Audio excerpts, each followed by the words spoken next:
You have to think of every day what you're doing. Am I making someone uncomfortable? The Black Lives Matter movement is more important than ever before. This past week was a week of reflection and education. Here at Unconventional Asians, we strive to be a global citizen. We value diversity and inclusion and acceptance. Well, in order to do that, we have to cultivate the awareness around the stories and histories around the Black community.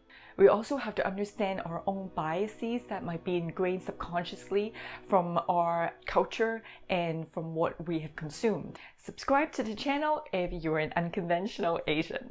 Today, our guest Stacy Moise is going to share with us the many stories to illustrate the history in America and the stereotypes that she and her community experience, and also how it's like to be a Black woman living in America. Just a trigger warning, there are some really honest conversations here and some brutal stories. So if you don't feel comfortable, then click away and there are other videos for you. But if you want a real talk, keep watching. And without further ado, let's get right into the interview. Welcome to the show, Stacy. Thank you for coming on.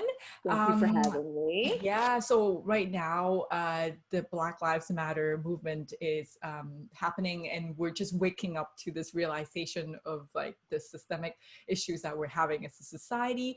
So we're so honored to have you here to just debunk all the stereotypes that have been put on like every culture, right? But especially for Black people right now. So that we can have like just a candid conversation and to cultivate the awareness and learn from each other. So welcome to the show. Thank you. I thank you so much for having me. I think that as the biggest thing is either no knowledge or misinformation. So I would love to have a candid conversation, especially as you're in Canada. It's different, the history is different, what you learn and things like that. I feel like Canadians are just really nice. So it's a yes and no.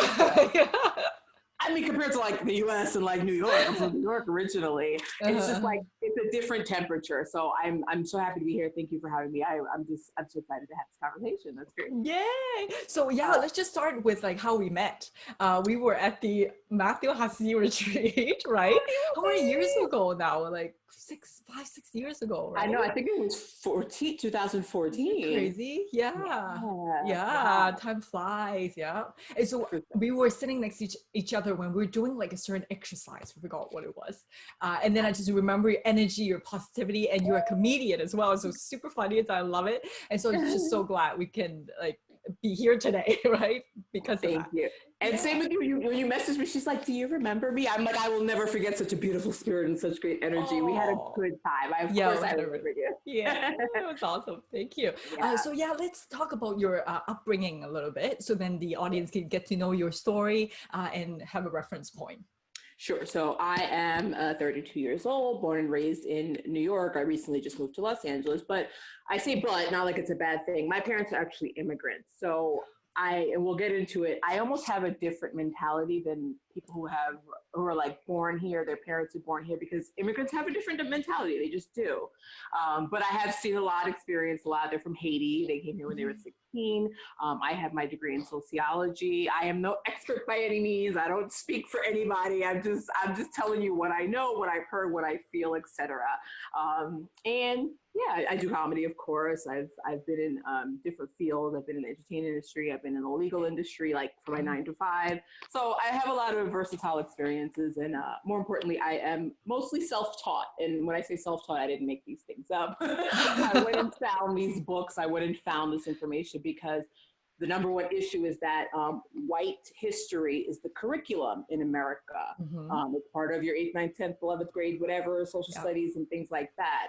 But other history, Black history, Native American history, things like that, those are things you can learn, again, you don't have to, can learn in college. And that's if you choose to take the class. So that's the biggest issue, in my opinion, because if you're not getting the correct information or you're not even having access to the information, you're not going to learn anything. Yeah, you were just giving us a story earlier regarding how the textbook information is incorrect, right? So so what I know, I don't even, I think we met like over Twitter. Ironically, we were just both tweeting about things and we just connected. So he's in his like 60s, I want to say, old white guy in Alabama, and he actually kept his school textbooks. His school textbooks said things like slaves worked with cotton gin, they had health care, they were paid great wages.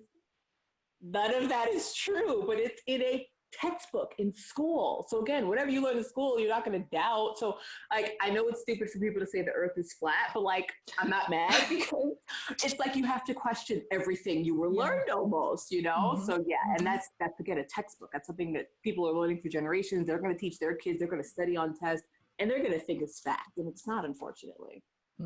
Which is kind of sad. And that's why you have to like decipher the fake news nowadays, right? Even news are not like necessarily real anymore. Right. And it's crazy because with technology, you can fake anything. You can fake a video, you know, you can have a video where I'm saying I love Trump and I don't, but like people can just, they just make these things and you're just like, what do you believe? So now if you do get the right information, do you know if it's right or do you think, I know, exactly.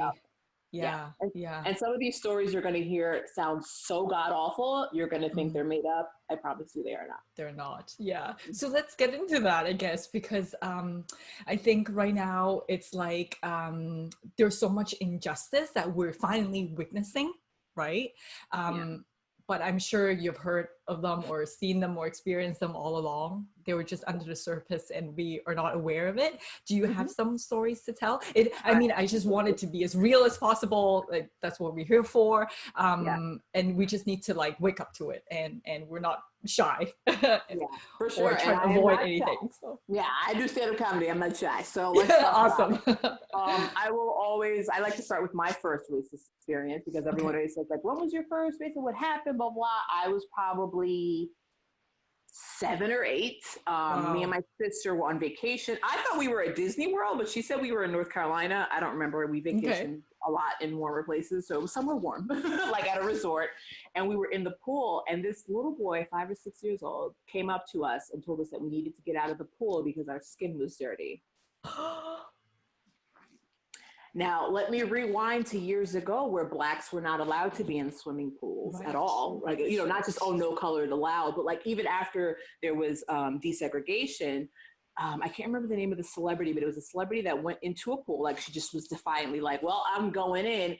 And they emptied the whole pool. They closed the pool, emptied out all the water. They were like, oh God, the pool's been contaminated. And there are even pictures where if there were Black people in pools, you could see the owners of the resorts pouring bleach over them in the pool. Yeah, these things happen. Yeah. Wow. And like in modern day life, in your lifetime. Right. And this is the thing. People are like, oh, this is, it's ancient history. Get over it. Like, okay, slavery started X amount 100 years ago, but there were so many things after that could have happened to my parents if they were born here, but they were not. And that's the thing people need to realize. I think in 1958, Belgium had a human zoo where it was Black people. Like you could pet them and you could feed them. And oh my, 1958. That's not too long if you ago. know anybody, Lauren, that's in, you know what I mean? That's my parents. My parents were born at that time. Exactly. So I think that's the adjustment people have to make where everybody thinks, oh, slavery happened, it's over, and slavery. It's like, there's so much more than slavery. Yeah. Things, but another story I could think of, actually this is comedy related. I was actually taking a class, and I remember I was telling him, the joke, the story, I'm like, blah, blah, I'm going through everything. And he smirked and he's like, I just wish you would have gone all ghetto on her. What? Why do you wish that I went ghetto on her? Like, and then he goes, maybe you should just change the joke so that you do, even that's not what happened. And I'm like, well, why? Exactly. Why would I make the story that I went ghetto on her if that's not what I did and that's not even who I am? Like, exactly. And again, everyone's in the because it's a writing class. Everyone's just kind of like, yeah, it's great. I'm like, what? No. Wow. And you have on a regular basis, being a Black woman going shopping, you have the people who will follow you and, oh, do you need help? Do you need help? Do you need help? And you think, oh, they're so nice. They're so helpful, right? No, it's because they think you're stealing. So they're going to make sure they can catch you, they can do whatever to you, and that's another terrible experience. And it's funny because like at this point, I think I've like blocked it out. Yeah. But I think like years, because it gets tiring to be like, oh, what do you want? Oh, what do you want? Stop following me. You just make these adjustments, and everybody doesn't want to complain all the time. Well, you honestly cultivated so much patience then throughout the years in a way. That's what it is. I have right? Patience now. Thank you. Yeah, it's true, because I think if it's like a normal person who doesn't really experience these things too often, then it's like, this is injustice, this is unfair, I'm going to report to the manager, right? That's where Karens come in. Karen.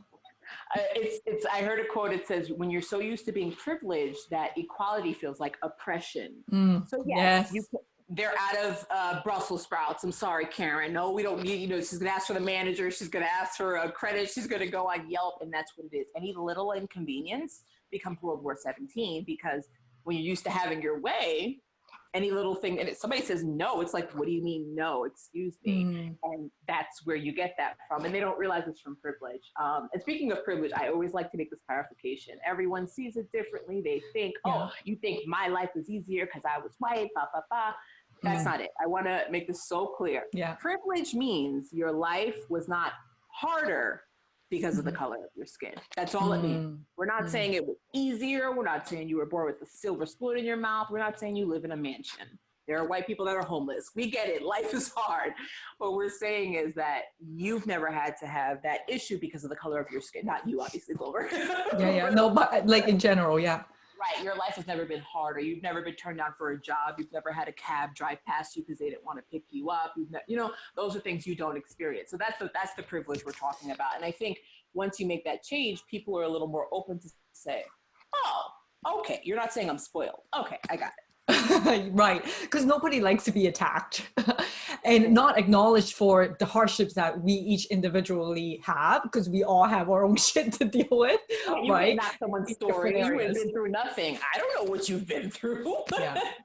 And everyone's individualistic or individual experiences are valid as well. Absolutely. Right? Absolutely. Everything is valid, and you can't knock someone's experience. And this is what we were talking about with the how old were you when you first had a police? Yes, I was gonna ask you. Yeah, because on your Facebook post, that what really alarmed me was you shared the question. It's like, how old were you when a cop pulled a gun on you? And the comments there were like 100, like over 100 of them, and most of them were like in their teens. And you said the youngest one was how old?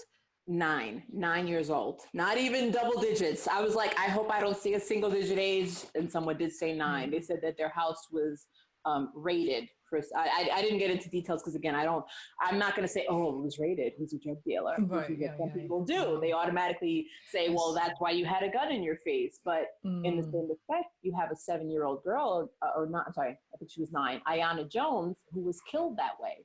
The cops came in, they were raiding the house for whatever reason. Again, I don't know if it's an actual reason or not, but for whatever reason, and they killed that girl while she was sleeping. She was 7 or 9. I can't remember. I'm getting the numbers. But like young. Yeah. Wow. And no charges, no nothing. And that brings us to, I don't want to say brings us to today, but it's all of these things that happen. Most recently with Breonna Taylor, she was killed in her sleep. And they were at the wrong house that they raided. The incorrect house. So it's not even like, oh, well, someone was doing something and that's why we're here. No, they were at the wrong house. They shot her and killed her in her sleep. She was an EMT, African-American woman. I don't want to say of course, because we get that it happens to other races. The problem is if we take up 13% of the population, why are we being killed at like such a high rate? If there's only like a handful of us, why are so many of us being killed, Right.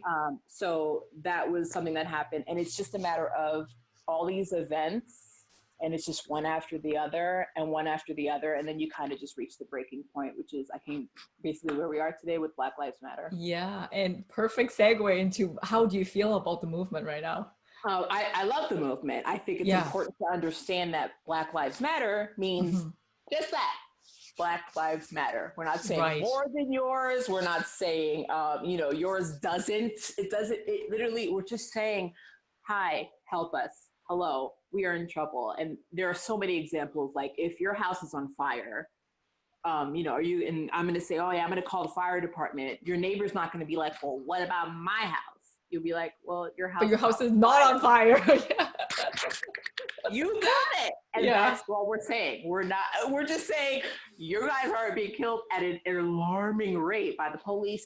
And we'll get into this, but even by citizens, it almost becomes what's that thing? Open field, open call, like hunting season, because there are actually people like citizens, not cops, who have killed African-American folks for listening to loud music, jogging, out at McDonald's. And they're getting away with it too. So now it's like, okay, this is like, it's one thing if you like want to excuse the cops, you want to give them, I mean, I don't think it's okay. But if you're letting Joe Schmuck do this, we have a serious problem. Yeah. Yeah. No, absolutely. Yeah. So I think yeah. Sorry, I think that's kind of where it started because I'm sure it's been going on for years and such, but I know there was with Trayvon Martin, the guy, it was George Zimmerman, again, a regular Joe Schmuck who ended up killing this boy after following him. You know, he's on like a neighborhood patrol or something that he gave himself, a title he gave himself. Okay. He calls 911 and even the dispatcher is saying, don't follow him. It's okay. We'll send someone out. He starts to follow him. They get into some kind of altercation, rightfully so, because why are you following me? And George Zimmerman ends up killing Trayvon Martin. Now, he doesn't go to jail because of the stand your ground law in Florida, which basically means if at any point you feel like you are in fear of your life, you can kill the other person. Right. Now, I'm going to segue on that in a second, but what also George Zimmerman did, he sold the gun on auction. Mm-hmm. I don't know, it went for a couple $1,000s, sold it because it's like a prize. How sick is that? You just want this gun because it killed a little black boy. Wow. He also, I just found this out. He was also, I don't know if you've heard about Trayvon Martin, but he came, you know, he had Skittles and an iced tea, right? Oh, I saw that part. Yeah. So George Zimmerman started autographing Skittles bags because people are such a fan. Like, who do you get autographs from? Celebrities, people you love. So the fact that, see, that's the problem when you actually like put people on a pedestal for doing something wrong and they become your role model. It's like, what is wrong with this picture? For sure. And the issues again, because with the Florida having stand your ground again, this is a law in the whole state, there have been times where Black people have tried to use it and they end up in jail. So why is that? Why is there a difference? Right. And there was a woman, actually, she shot a warning shot. Like, she didn't shoot her husband. She shot, I don't know if it was in the air or above his head. It was like not anywhere near him to endanger him or whatever. And she shot a warning shot because she had been abused by years. You know, there were all the records and things like that. She had been abused for years by him. So she shot a warning shot at him, didn't even shoot him, and she went to jail.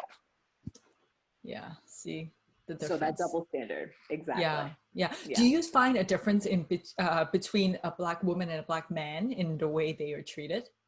Oh, absolutely. It's I think people say that it's like white man, white woman, Black man, Black woman. Like the Black woman's at the end of the totem pole because we're women. Women are always looked at as less than whatever. Look at the laws, you know, they're passing about our bodies, birth control, abortion, blah, blah, blah. So a woman's always going to come second too. And when you look at this country in America, like 90% of everything is white. The government agencies, the police officers, the FBI, CIA, the senators, the governors, white. And not that any white person is against us. Look at Bernie Sanders. Ooh, love him. But you have to think, if they're thinking from that perspective of that guy in Alabama, which a lot of them have that perspective, they're just like, yeah, you guys don't need anything. You guys are whatever. You're fine. Shut up. You're complaining. They don't take any of the issues seriously. Mm-hmm. That's why it's so amazing now. Finally, people are giving like the community a voice. Yeah. To start educating ourselves, right? Because like on Instagram or on social media, we were muting ourselves for the last week, trying to learn, well, I guess I don't know if you can really find the real information. We try as much as we can, but kind of just really getting to acknowledge the privilege that we have in our experiences, right? Because like we can be completely blinded to it because we're like, oh, this is how we live. Like, I assume everyone else is gonna be like that, until you hear their stories and be like, oh, this pivots me to a Facebook post that I saw, was very interesting. This teenager was saying of all these things that he has to be cautious about when he goes out to interact with people. It's like, never look a cop in the eye, never say anything, you know, you should be polite, and you know, all those things that are decent as a human being, obviously, right? But then there's this white woman commenting in the comment section below and saying, yeah, you know what, those are beautiful things that your mom has taught you, but that just, it's also about human decency. And then the whole comment section like exploded with people saying, no, this is not, yeah, it's like, not just human decency, this is for survival. It's like, if you don't do these things, then you're going to get shot, or something is going to happen to you, right? So again, there's that privilege. It's like, yeah, of course you have to do those things. Yes, right, as a decent human being. But no, if you don't do it, like, you're not going to die. They're not exactly. Yeah, our human life, which is completely different. But it's really good to wake up to that. Like, yeah, and that's been a thing with there were, you know, because some states have open carry, meaning you can you're legally allowed to have a gun, and that was something that happened with Philando Castile. He was killed in his car. I think right after them asking him to remove, like when he got pulled over, he was, of course, for survival, you want to say, I do have a gun. You want to let them know off the bat, because you don't want them to find it, you don't want them to see it, you don't want it to anything. Right. But he was telling them that he had a gun. I think he was attempting to remove it to give it to them, or whatever the case is, and he was shot and killed. Now, you would think the NRA would be like, no, we can carry our guns, you can't just kill us, and you would think they would be behind that, right?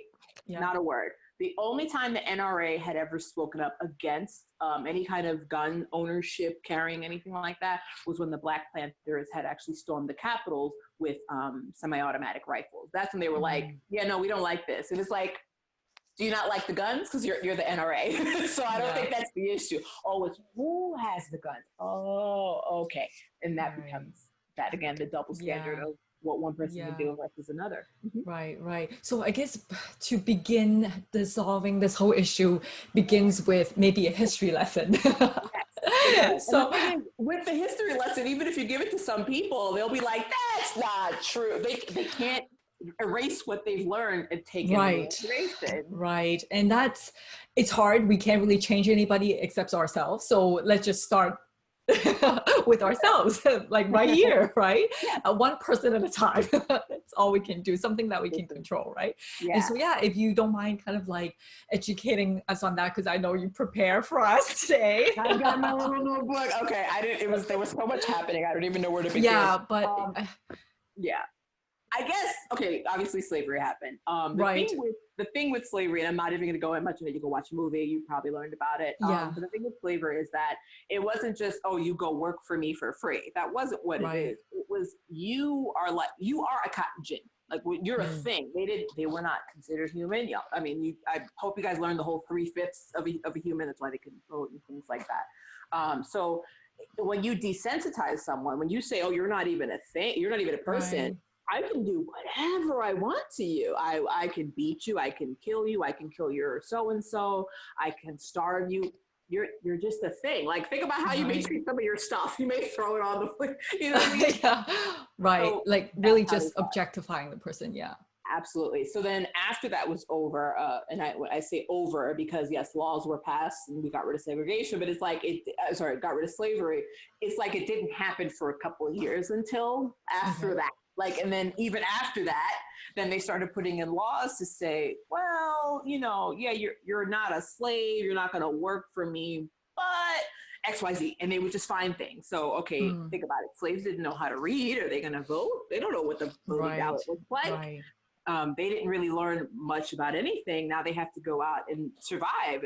It's kind of like when you move out on your own for the first time, it's like, oh my God, bills, mortgage, what? I don't know what's happening. Insurance, I don't know what I need. So imagine that, but on a generational level. These are hundreds of people who go free and are like, now what? Yeah, well, exactly. What do we do now? I don't even know what to do. Like, what is this? And then there were certain laws like Jim Crow laws where there was, of course, still the segregation. You had the issues with the education. I just don't want to make this a boring educational lesson. That's why I'm kind of like grazing over it. I feel like these are things everyone's kind of learned, I would hope. So you have those things. But the issue is then you have like the glorification of what was. Now that slavery is over, you have to treat them like people. Yeah, I don't like that. I don't want to do that. I was a redneck. I was, a Confederate flag waving person all my life. I don't want to be nice to these people. Because of course, you don't just say, all right, racism's over. No, that's right. which, yeah. Which is what some people think. Obama's president. Racism is over. Yeah. That's no, not it doesn't work that way. Yeah. So I will fast forward a little bit past the slavery and segregation days. I think a good example is, I know there's kind of stereotypes as we talked about. Yes. One of the stereotypes is like Black families not having their fathers. Where did they go? They walked out on you. They went to get a pack of cigarettes, those type of things. One of the things people don't consider is, you don't have children, do you, Clover? No, I don't. Okay. So for anybody who has children, I want you to imagine someone coming to you and saying, your child will be taken care of in every way. Food, shelter, water, clothing, school. All you have to do is just not live with them. Would you be willing to do that? Because your child's going to be taken care of. Yeah, that's true. You don't want to sit here and struggle, missing meals. You don't know what I mean? You don't want that to happen. So you're like, wow, my child's going to be taken care of. You know what? This is almost like people give their child up for adoption. Cool. Now, the reason why I use that example was because of things like welfare. What happened was I don't remember the name of the particular law or policy, but they basically said, we will give you the welfare. We'll give you all this money. That's fine. Take care of everything you need. The problem is we just can't have a man living in the household. Why is that? Because if you break up the families, you break up the structure, you break up foundation, and then you create more. You create now Black women start to resent Black men because it's like, yeah, I get it. You wanted our child taken care of, but you walked out on me. You left us. You know what I mean? So now you get these little brewings. Forget just, oh, that great, your child's taken care of, your husband or baby daddy, whatever he is, isn't there. So now you get all these little things. Now you have a child growing up with no father. Oh, is that the norm? Okay, that's the norm. So I'm going to have a child and I'm not going to have a father. The father's not going to be around. All these things start to add up and snowball. And that's where you get, even today where we are now, like you have people who are like, I don't need no man. And I'm not knocking them. I'm not knocking them. Right. But you have to think of, how did you get there? You don't even realize. I saw my single mother. Oh, you saw your mother single. Oh, and she saw her mother single. Oh, and then, so when you break up the family, you break up a lot of things, morals that you're going to learn, foundation, that security, everything. So break up the family, you get a lot done.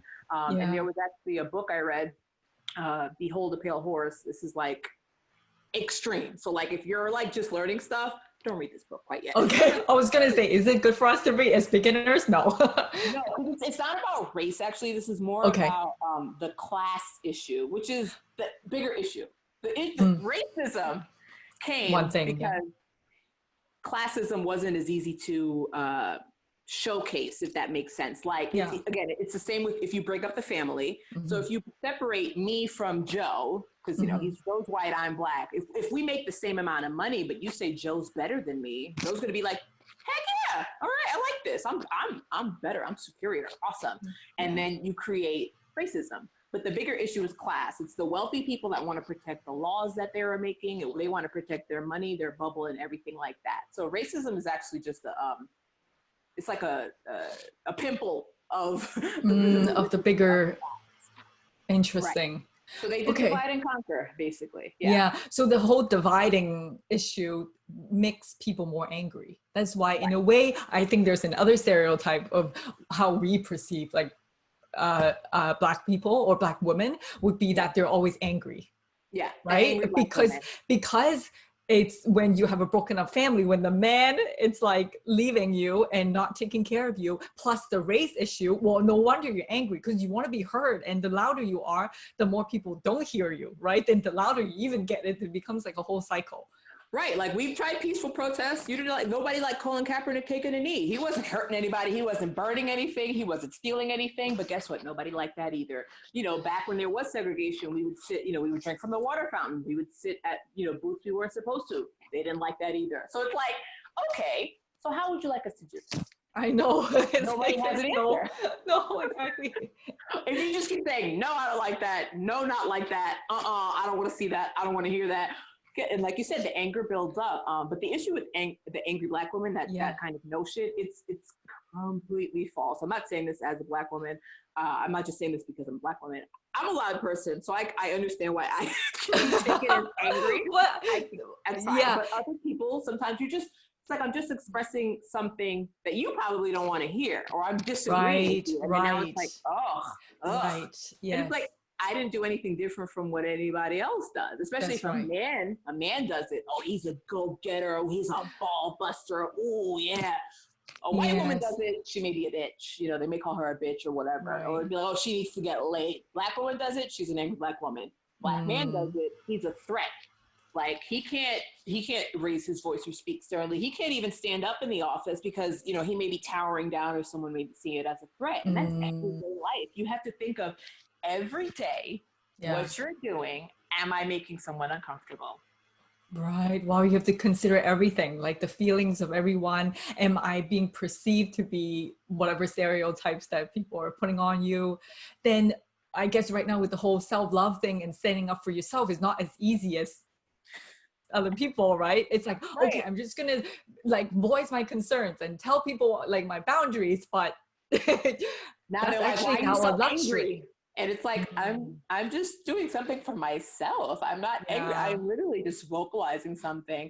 And then you have now, again, the Karens. I mean, I know that's the nickname we use, but you have all these 911 calls that have, I mean, they've been happening, but now they're getting worse. Like you're calling a 911 on a little boy selling lemonade, you know, and then the police come in and you don't have a permit. They're knocking everything. Like these are things that happen. And it's like, what? You know, I thought lemonade stand was like the staple of America. I thought everybody did that.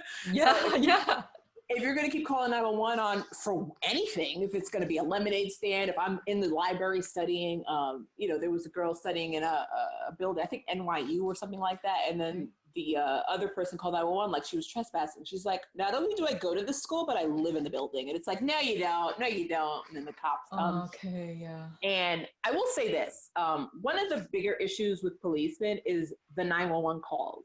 Because with Tamir Rice was a 12-year-old boy in a state where it's legal to have guns.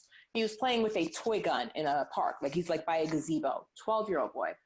911 call happens. The person calling 911 says, I think it's fake, but I don't know, right? Mm-hmm. That's the person calling. But now you have dispatch, the person talking to the cop. They say, boy in the park with a gun.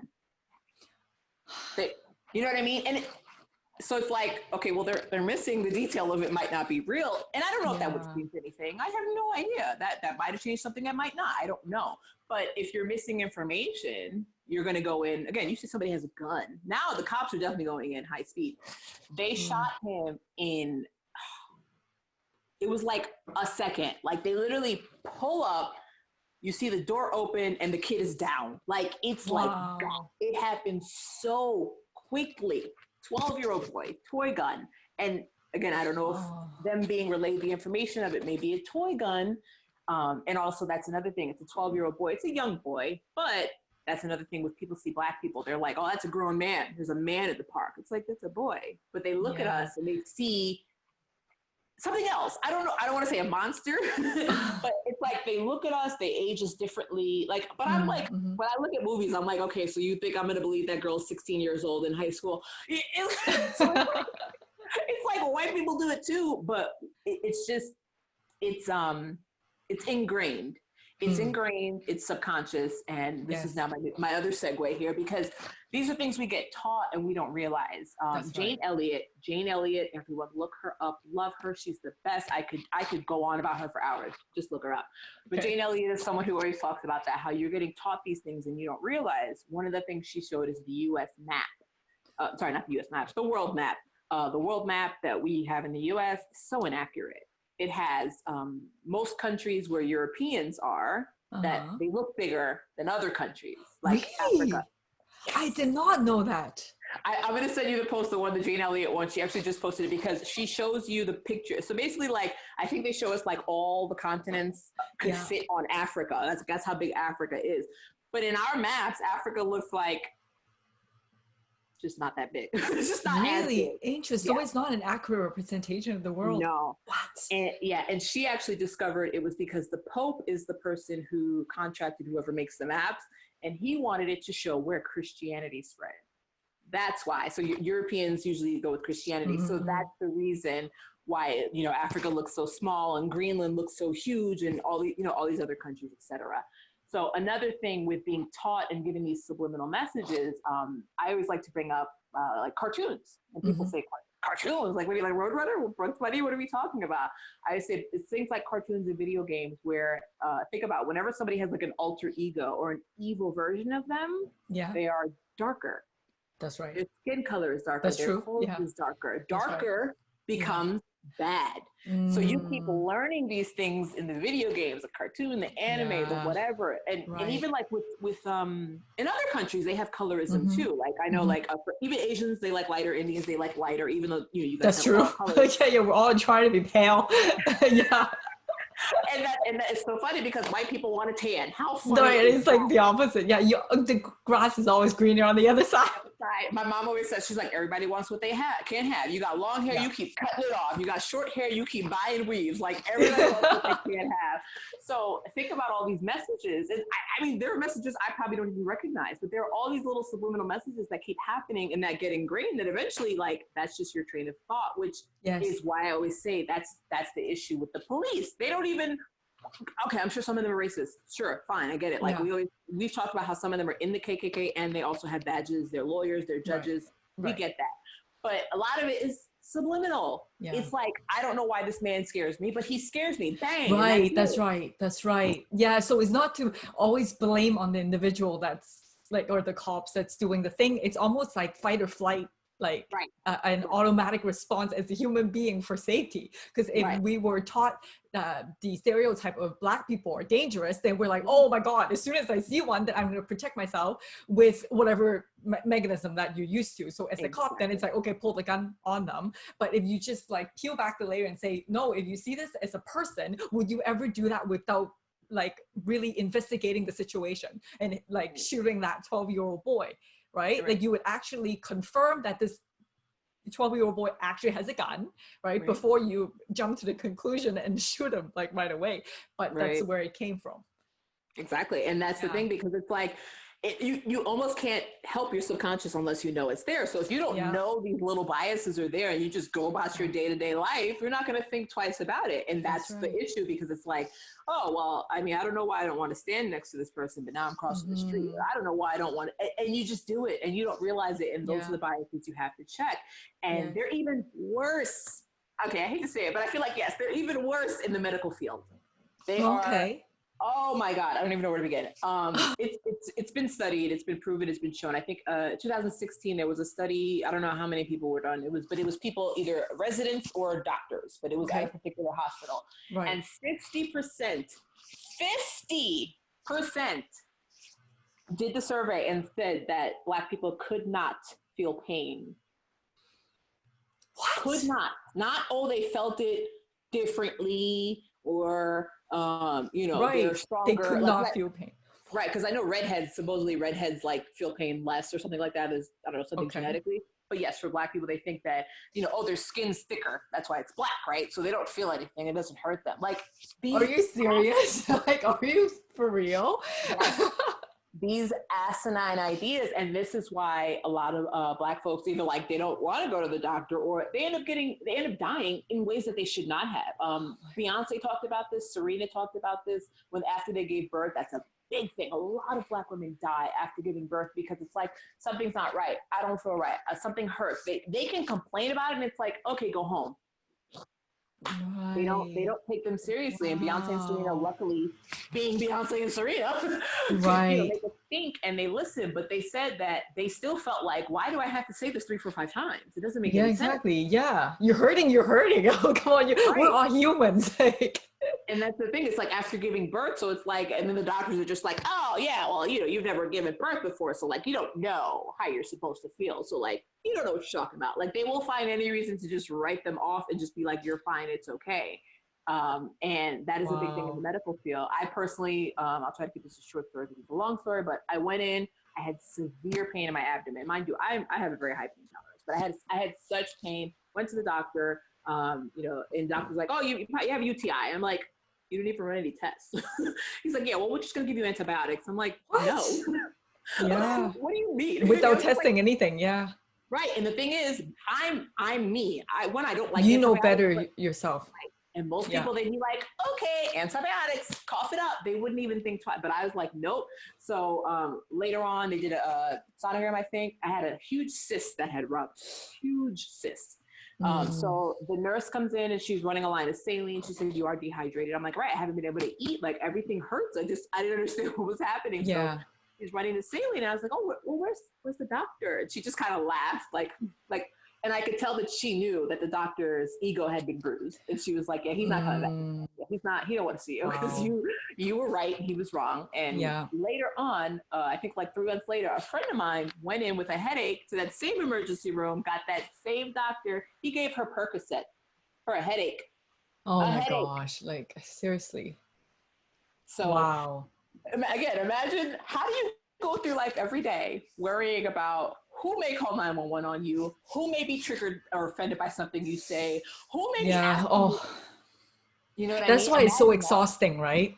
It is. I'm tired. I'm so tired. Yeah. And that's what I hear a lot now, like listening to a bit more podcasts or reading a little bit more about it. It's just like the Black community is just tired. We're tired. Like, I think, and then they're like, the people who are like, don't do this and don't riot, don't burn. I mean, personally, part of my language, I don't give a fuck. Okay, burn it all down. I don't care because first of all, it was built on our backs. Our ancestors died forcefully. Secondly, I'm not going to care about stuff over a person's life. And again, thirdly, we tried it peacefully. We tried to write letters. We tried to talk, and you guys didn't want to listen. So as far as I'm concerned, now that we have your attention, burn it all down. Well, it's good though, in a way, like we need to really start being aware of it. I think like with just to throw in like my Asian community, because we have the opposite issue that we're too quiet. Like we're the submissive type, right? And so it's the same thing as like sucking up your pain, not talking about conflicts. It just because that's how we're culturally raised. But then we also stand on the sidelines when conflict happens, which is the cop that was Asian in that whole situation with George Floyd. He was just standing there, which is the whole representation of Asians, and like you totally just reinforce that. You know what the craziest part about that? I don't know if you guys are aware of this because this actually came out, I think like a week or so ago with that issue. So Derek is the cop who was kneeling on George Floyd, and you had the Asian cop who was standing there. So that's the picture you see in the front. That's right. Okay. There's another picture behind where you see 2 other cops also kneeling on George Floyd. Now, why were they doing this? Because it was their first day in the field. And they were being trained by the lovely Derek. Okay. So now you have a racist ass cop training people. So you just keep the cycle going. That's all you're doing. And I think something I've spoken about before is that there's another issue in the police community. It's a retaliatory culture where cops who come forward, they get fired. They get suspended without pay. I mean, you can shoot and kill someone. You'll get suspended with pay. But, you told on one of your fellow officers? No, you're going to get suspended without pay. You may get fired. You may get shitty shifts. Like you have a kid and then they got you on the night shift or something like that. They're going to put you in an area you don't want to work in because it could be far from home or you just don't want to work there. And then there's also the biggest fact that now you have to go, every time you go to work, now you're like, does he have my back? Does he have my back? Right. Are they going to let me get killed? I don't know. Oh my goodness, yeah. That's what happened with Chris Dorner. Chris Dorner was the cop who, he actually came forward against the white woman, his partner. He felt that she used excessive force. He went, he made his complaint. He did it all by the book and he was fired.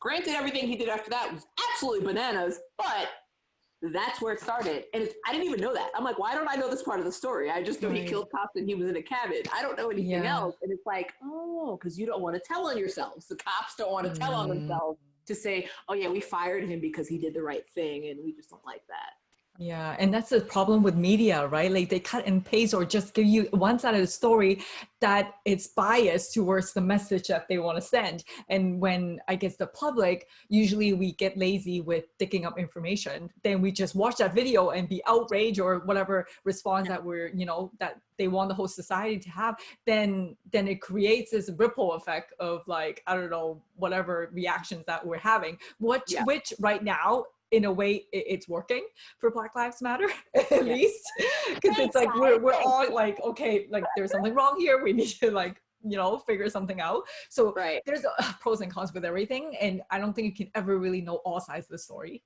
But then we also need to critically think for ourselves too. Yeah, and it's crazy because it's like I don't want to say thanks to COVID-19, but like this would not have happened without it because everyone's home, not doing anything. There's no sports. They have nothing to do. So like, I mean, I don't want to say like that's the reason they're joining, but like now they can kind of pay attention because there have been plenty of shootings before. There have been plenty of riots before. There have been plenty of protests. But if I could just change the channel, I don't need to know what's going on.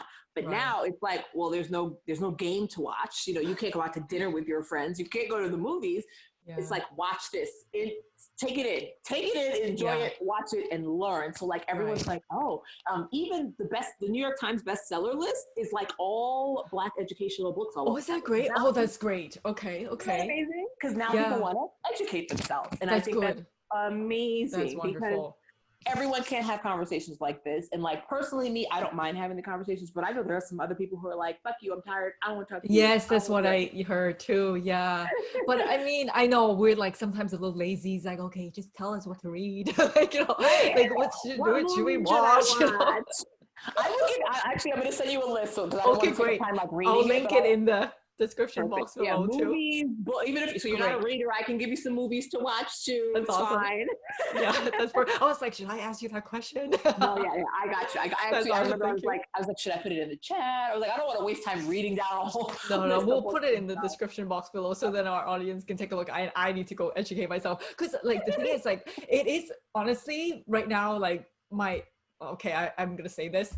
Asian people, not all Asians, but at least in the Chinese community, they are a little racist, okay? so even among the Chinese people, like different regions of where we're from, like we still do that to each other. Oh, you're not from where I'm from. Right, like type of thing. So it's kind of like, okay, but why though? It just because we feel like we need to be more superior than the other person to fill up our ego, right? So like that's the main problem. As an outsider, and again, as obviously an outsider of the Asian community, for me, it just seems like, which is smart, you guys will choose your people over everything, which I think is how it should be. Like, like everybody talks about how Black people can't. I always I'm like, Black people are never going to get it together, and people think that's messed up to say. I'm like, but this is why we don't ever want to come together. You're Jamaican, I'm Haitian, she's Trinidadian. That's my question too. Yeah. Nobody ever wants to say we're going to come together and just do this. And I do notice that with the Asian community. We do. You guys will choose yourself over. You don't care what's happening, like at all. Because I've even heard about like how you guys finance things. Like everybody puts in $10,000. You buy a business. Like these are smart things that like because that's the common thing with hair stores. Like I love me the hair store, but so that's one of the things I've learned. Where like they each put in a certain amount of money. They buy a business, or they'll all live in a house. A bunch of them will live in a house together, and that way they can each buy their own house later. Who's receiving on the work. Smart things, amazing things that again you guys choose yourselves, which I think you should be. And I think Black people have unfortunately we've had too much psychological warfare. Like even slaves, there's like the light skin, the dark skin slave. Like the dark skin slave, they had to be outside in the field picking cotton, and then the lighter you were, the closer you were to the house, and if you were really light, you were in the house. So even now today you could be like, oh, you light skinned bitch, or you dark skinned. Like we really even have that. Okay, I see. And I'm sure for the class, like when you have different socioeconomic class as well, right? That also plays I've been called because my mom's a nurse, my dad's an engineer. Again, as immigrants, they don't really think of like the projects, and that's not something that was ever on their mind.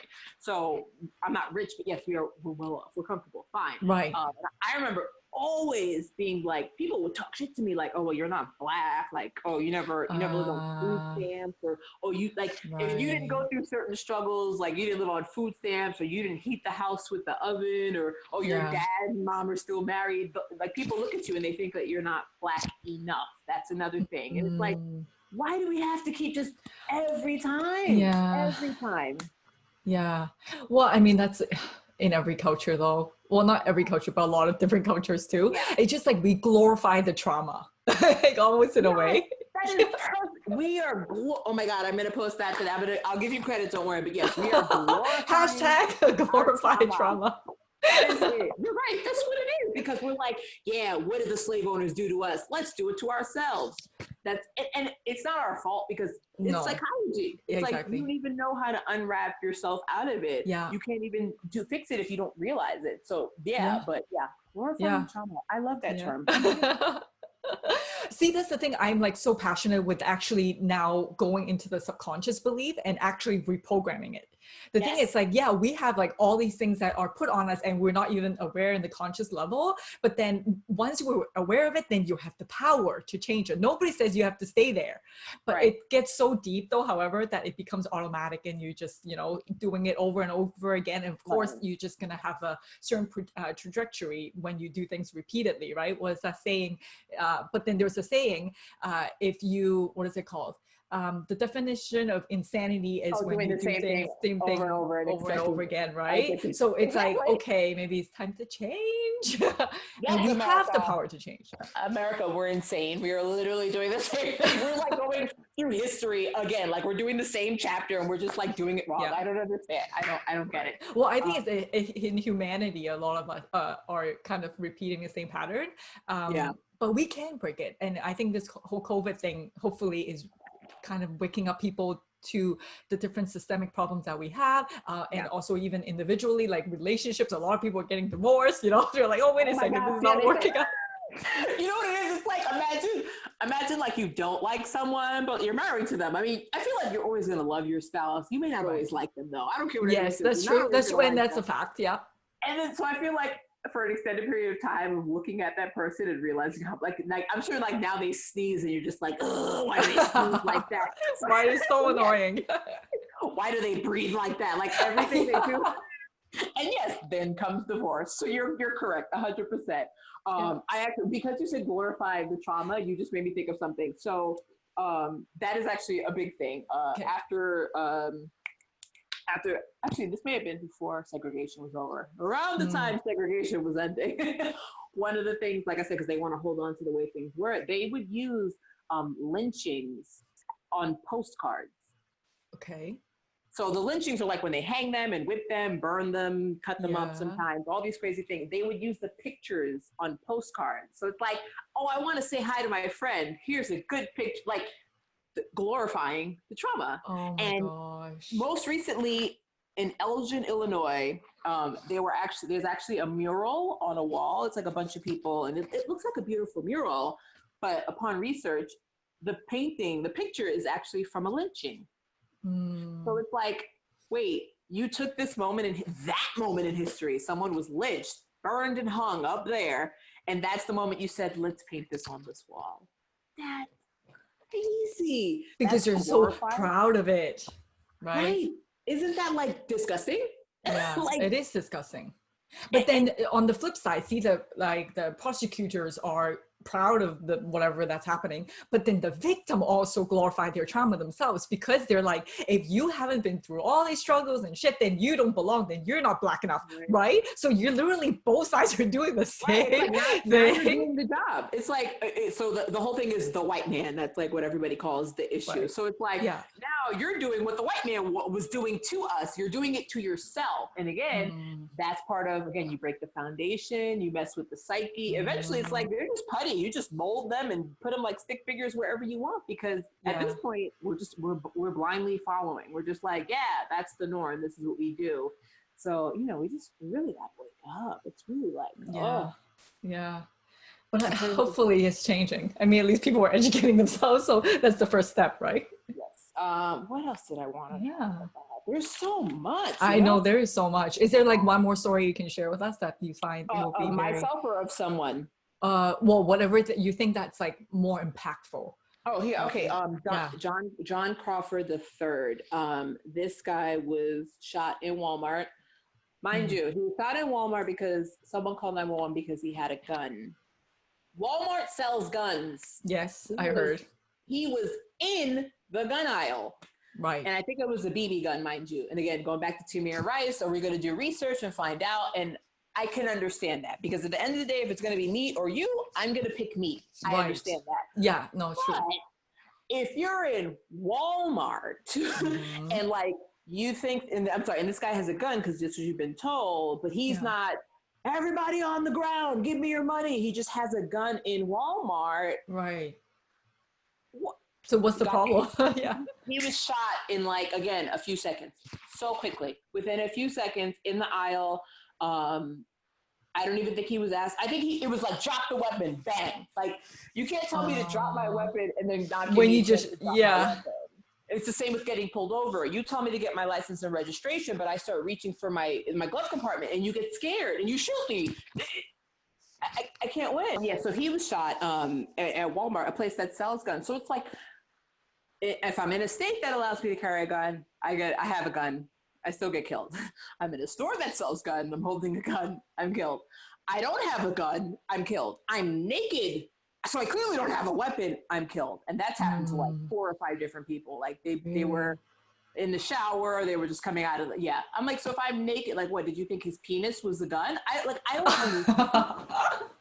It's just crazy. And another thing is like shooting people in the back. Like, I know that's not proper police protocol. Like, if I'm running away from you, I'm obviously not a threat to you. I mean, I'm not a cop. I don't know the rules. But if I was robbed and then the robber runs, I'm not going to be like, oh, chase after him. It's just not going to do that. So it should be that way. They chasing you, then you protect yourself.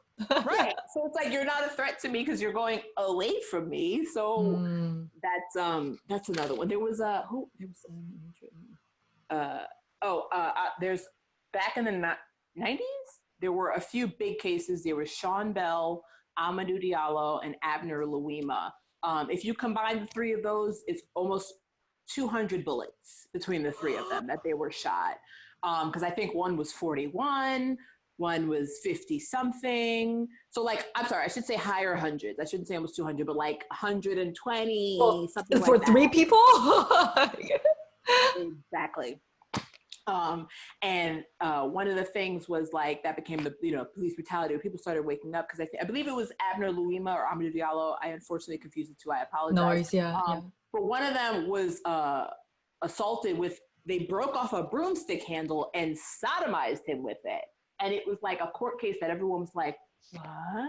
Like, what happened? And it's like, we've been trying to tell you guys for decades that this has been going on. You know what I mean? And so I think that was one of the, again, so you have those 3 cases, then you have all these cases that come up. And I don't know what it was about George Floyd's case that seems to be the one, because we've seen chokehold used and people choke and die and pass out. We've seen that, unfortunately. We've seen being kneeled on. We've seen these. I don't know what it is about this particular case. I know one person said that because he screamed out for his mother. His mother died 2 years ago on the same day, from my understanding. So you almost think about it. He knew he was going to die. He knew it. And as far as I think and I'm concerned, he probably saw his mom greeting him like, come on home, baby. And he screamed out. Oh my God. Yeah. Oh, don't cry. I know you said you're going to cry. I know. I haven't watched the video. Me either. I don't know if I'm hard to. I think we heard enough of it. Right. And in general, I feel like it's bad to keep watching these videos because then you get desensitized. It's like, oh, it's another black body. Oh, another black body. Oh, another black body. Oh, and you don't even think twice about it.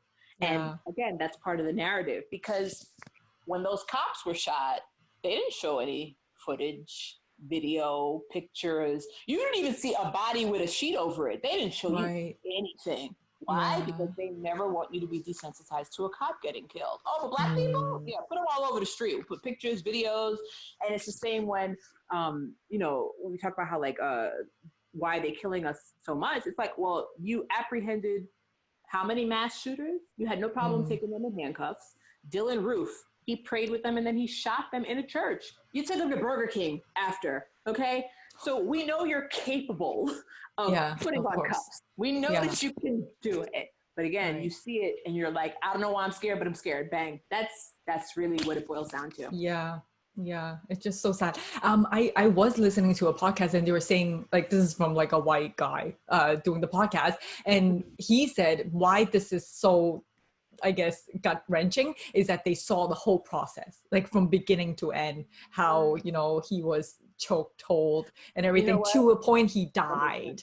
I think that makes it like, okay, this is real. That sadly makes sense because that's one of the biggest things. Like, okay, Sandra Bland, that story, heartbreaking. They claim she committed suicide, but there's just so many holes in the story. Like, all right, when you get arrested, I've never been arrested, but we know this. When you get arrested, you do your mugshot. Right? Yeah. There are no mugshots with her to the side, and that's why people say she was killed before any of that even happened. Like, so we know she died in police custody. We're pretty sure that she was killed by someone in there because I think they said that she used the garbage bag or something, but the bag was changed. Like, there's just so many loopholes. And then there's like a video where they're like, no, look, she's alive. And like, she walks in front of the camera, but it's obviously not her. Like, okay, my hair's straight, but you know, I wear braids. I'll wear this, I'll wear that. I think she had like a little afro. Oh my God, I'm mad I can't remember. But the woman they brought into the camera had like dreads. Like, so it's like, and then it makes you think, do you think we're that stupid? Like, now I'm even more mad because you think I'm that dumb that I'm going to believe you. But guess what? Plenty of people believe. They're like, she probably committed suicide. She was sad. She got arrested. Oh my God. So if you're just going to give the majority vote, like, no, suicide. But as Ida B. Wells said, those who commit the murders write the stories. So if, you know, you're in a police precinct and, you know, or the whatever, you go down to the autopsy, guess what? He's in the police precinct. He's part of the police precinct. He may be corrupt or he may be scared himself. He may be like, yep, suicide, sure, whatever you say, no problem. He's not going to even, or she, doctors. But it's like, that's the thing. It's like they can do, it's almost like they can do whatever they want. That's the point where we're at. We feel like they can do whatever they want. And with Sandra Bland, everyone said, well, what happened before? Or why didn't she listen? Or why didn't this? Why didn't that? And so the point you make of they watch it from beginning to the end. No one saying what happened before. No one can ask. That makes sense. Now they're now like, okay, this is the reality now, and people are realizing, oh, all these things that have been happening might be true. You know, people are waking up to that all humans are humans. Yeah, right? Hopefully. Yeah. Right. And well, combining with, I think, the whole COVID thing where a lot of people are questioning the system, right? And so it's like, okay, wait a second, like this now makes sense, right? Yeah.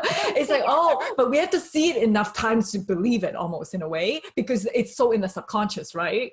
But now when you're like, no, slap me in the face, watch it, then you're like, okay. That is a brilliant point because yes, people have been so skeptical of the government with COVID. So like, so there's this term, it's called cognitive dissonance. So basically like, it doesn't matter. I could be like, oh, like you could be like, it's raining outside. And I'm like, it's not raining outside. And you're like, yes, it is. And I show you a picture of it. And you're like, now you Photoshop. And I show you a video and you're like, now you fake that too. And I'm like, go outside. And the person goes outside. And it's like, it's raining right here. It's not raining everywhere. Like that's cognitive dissonance. It doesn't matter how much proof someone gives you. You're just like,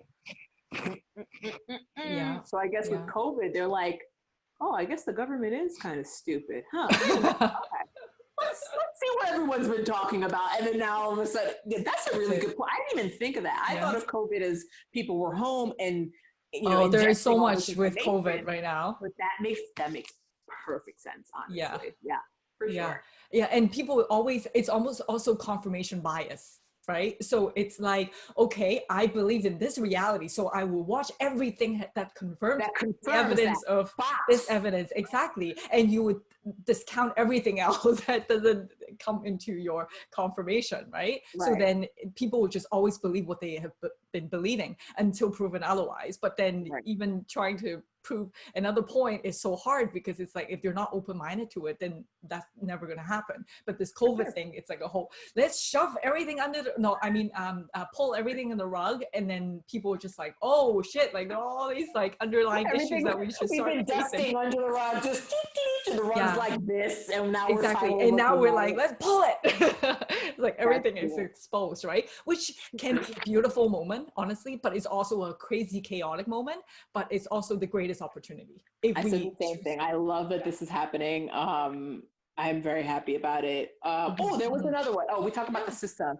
Kalief Browder. So Kalief Browder was in jail for 3 years, waiting trial. Not like, 3 years, he went to trial, guilty, and then this is his sentence. Because you need to, when you get arrested, you have bail. He couldn't pay the bail, which is the thing. And if you watch the movie 13th, there's a documentary on Netflix, I'll again give you the list of everything. But one of the things they said is that we have a system that will support you if you're rich and guilty instead of if you're poor and innocent. Because this guy was innocent, but he didn't have bail money. So he has to wait for his trial. Postponed, delayed, not yet, next week, postponed, delayed. It went on for a long time. Eventually, I think the witness went to Mexico or something like that the day of his trial. So they decided to release him because the person's not going to testify. So they released him. He ended up killing himself 2 weeks after he was released at home. Because that's what the system does to you. Being in jail and then also being in solitary confinement, the toll that it takes on you. And it comes to a point where I've noticed that, unfortunately, most people who do go to jail, they go back not like, it's just a repeat offender. They go back because that's where they're comfortable. Almost, yes. Yeah, I can see that. Yeah. They like it. They enjoy it. They know what's going to happen. People joke, they call it 3 hots and a cot. So 3 hot meals and you get a cot to sleep on. It's true. At least you don't have to, true. Like you're comfortable. At least you don't have to like go find a job if you can't, right? Because it's so hard when you have that criminal background. At least you can survive eating and you're safe. And then, I don't know, but like, people who kind of at least resonate with you, like in a way. You may have some friends, you may have a I don't know, this is just like, I don't know if this is a good direction to go in, but you know what I mean. Is the new black too much, okay? Jail's not fun. I mean, every jail's different, but you have to think about it. If someone's more comfortable in jail than in society, that should really tell you something. Like you said, it's hard to get a job after being in jail. It's also hard to get housing. Sometimes that's on the application. You can't even get an apartment because you've been in jail. So it's like, this is way easier. This is way better. I don't have to worry about healthcare. Like there was a guy who actually, he went to rob a bank. Like he literally was like, he wrote on the note, give me $1 to rob the bank because he had cancer and he didn't have health insurance. So, if he went to jail, he would get chemo. See, that's another thing with the US healthcare. It's ridiculous. Something that we don't have to consider in Canada because it's like, not free because there's so much tax. But I mean, the US is just as much tax, but no healthcare. So that's the problem. Yeah. And that's the thing. I remember even talking about because I was on my mom's insurance till I was 26, which is like the law for the most part. And my mom is a nurse, so she has really good insurance. So I was spoiled. I didn't know my little $10 copay was like a privilege. Okay, so speaking of privilege, I finally get my own insurance, and they're like, "Oh, you have your co-insurance. You have this." I went to the neurologist. I've been having migraines. I went to the neurologist. They ran a little test with lights. $3,500. That I paid. It wasn't like, the insurance covered. I had to pay that first before my insurance even covered it. And this was an in-network doctor. I had a referral. I did everything they wanted me to do, but that was my deductible and my co-insurance. $3,500 with some little lights in my eyes that I probably could have done at home. Yeah. Oh my goodness. That's another thing. The whole country. I hate to say, everyone's always like, we're number one. I'm like, we're number one in like abortion, teen pregnancy, and the COVID-19 cases. COVID-19 cases. We are a strong number one. There isn't even someone trailing at number 2. We are number one in all of the wrong things. Not education, not happiness, like nothing. Well, okay, the stock market, they're number one though. Like in terms of being a capitalist, I guess that's what the focus is, right? And that is what the focus is in this country. Money. Everything comes down to money, money, money, money, money. I always say the government is a business. I don't care what you think of it. You could be all, oh, democracy. The government is a business that only cares about other businesses. Because if I kill someone, I'm going to jail for murder or whatever the case is. Probably, right? If they catch me, whatever the case is. But if a company kills someone, they just pay a fine. No one goes to jail. Like why is that different? It's true, yeah. Because all this government cares about this country is money and business. That's it. Because think about it. The stimulus check that they were sending around, that wasn't because, they wanted to help us. The stimulus check was to stimulate the economy. That's all they care about. That's all they care about. Yeah, which is crazy. Yeah. So that's where jails now come in, because that's why we have such a high percentage of incarcerated, majority, unfortunately, African American, but that's because, again, they're more likely to get pulled over, more likely to get stopped, more likely to get frisked. So it's like, I have weed and Joe has weed, but I'm going to jail for weed. Joe gets a warning. Why is that? That's not fair. And then you have in the US is the 3-strike rule, where if you go to jail 3 times, the 3rd time is for life. I could have messed up as a stupid teenager. If it's my 3rd time, I'm in for life. Why? Because that's free and cheap labor for these companies. They're making, license plates. They're making shirts and hand sanitizer. I think they were trying to make them make hand sanitizer when COVID first started, and masks and stuff like that. And most of these, again, are either free or no, they're not paying them. Either free or very, very low cost. We talk about sweatshops in other countries, but we have sweatshops. They're called jails. And these are not where the pedophiles are, because most pedophiles and rapists don't go to jail. These are where a lot of people are nonviolent. Yes, the law is the law, whatever. But if you're selling drugs, that's kind of bad. But did you shoot anybody? Did you kill anybody? Right. You're not a murderer. Yeah. So why are you in jail for life for selling whatever, crack, cocaine, weed, heroin, whatever it is? Again, I get it, drugs are bad, but of course, why are you in jail for life for that? I think someone actually mentioned the point that you would get, I think they say you get 8 years if you have a gun, a legal gun, not, no permit or whatever like that.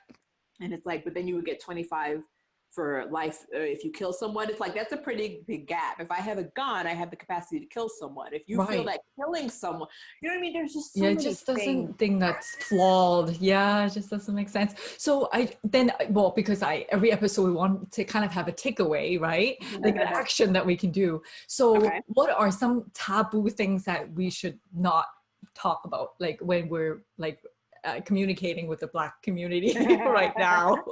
Okay, do not talk about Black on Black crime. That is a myth. That is not a real thing. Black on Black crime is the same as white on white crime, the same as Asian on Asian crime.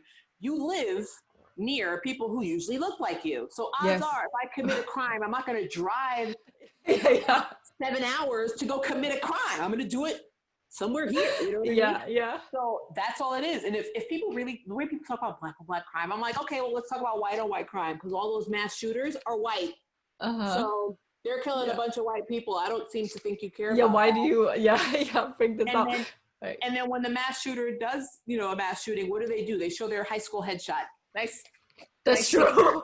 You're right. That's true. A Black person gets killed and they find a mugshot, or they find a picture of him holding a gun. Again, the narrative of media. So these are things you want to make sure that contribute to your bias, that you don't spew out of your mouth. You're right. And stop perpetuating that.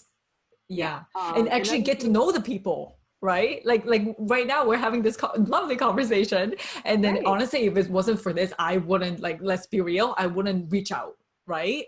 And try to make that connection. And I realized, honestly, every time that I talk to somebody that is not my skin color or whatever, then we all figure out that we're more alike than different, and we're just all humans at the end of the day. Yes, and I noticed you said you were Asians are stereotypically quiet. Right.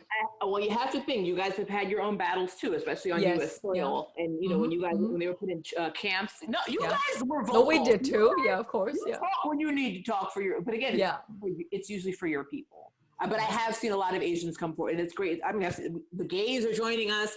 The monks came out. The Amish came out. Everyone's here. So I think the biggest taboo thing would be just try not to talk.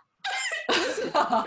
Just listen, start listening. And it's not even a knock to you, but it's like, again, if you don't know what your own biases are, you have no idea what you might say. And someone who may be willing to have a conversation with you might be offended, might be like, you know what, screw you, I never want to speak to you again. So you kind of just, my biggest thing, I always tell my friends, I'm like, if you're like, I don't know what to do, message me. I don't care. Just message me and say, I don't know what to do. And then we can go from there. Thank you. That's don't very kind. ask me, don't message me about Black on Black crime. Don't message me about, oh, well, what about this? What about that? Don't just, I don't know what to do. You can buy Black-owned businesses. Yes.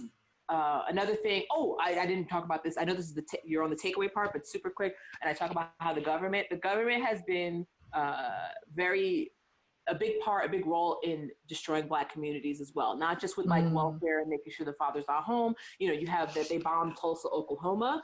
That's something we call the Black Wall Street. That's where we were booming, we were thriving. We had our own neighborhood. We had running water, like running plumbing, I believe, before like other areas. We were up and popping. This was like a great area, and the government bombed it.